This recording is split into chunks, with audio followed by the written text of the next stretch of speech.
Hello there. Welcome to another episode of Electric Sheep. Let's get things going with Thunder Boys. Thunder Boy's planet Canum was a desert world, dry, hostile, and brutal. When terrorists took hostages there, humanity sent the only soldiers who could endure such extremes, the Thunder Boys. They were not men as we know them, but engineered titans, huge, dense with hormone-rich fat reserves that could sustain them through starvation, heat, and endless stress. Each Thunder Boy was a self-contained miracle of biology and machine discipline, born in nutrient vats and trained under lightning storms to harden their nerves.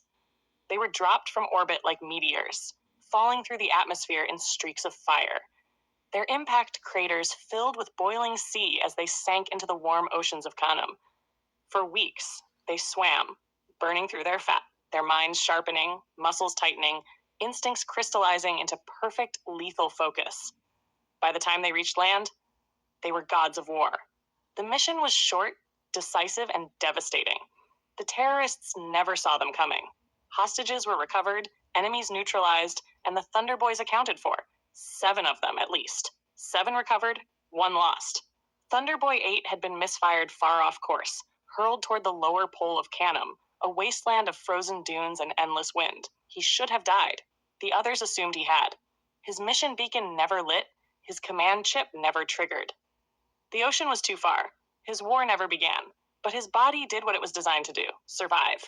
He hunted predators that stalked the snow and ripped their hides for warmth. He ate the marrow of beasts and drank melted frost from his own cupped hands. Years turned into decades, decades into centuries. He built tools from bone and metal wreckage, carved shelters into ice cliffs, and ruled his corner of the world like a primordial god.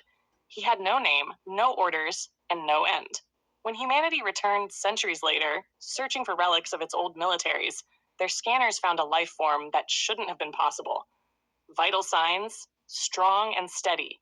Oxygen output too high for any wild creature. A landing party approached through a blizzard and found him waiting. Enormous. Fur-draped, eyes glowing faintly from metabolic fire. His breath steamed the air. His skin was scarred like stone. They aimed lights at him, weapons ready but trembling. One of them asked, through a translator, "What is your mission status?" For a long time, the Thunder Boy said nothing. His jaw flexed, his ancient eyes studied the sky, a sky he had not left in centuries. Then his voice came like thunder rolling across the ice. "The only mission is survival." He paused, snow swirling around his immense frame. Mission currently ongoing. Well, I really like that, and that's just where I wanted it to end.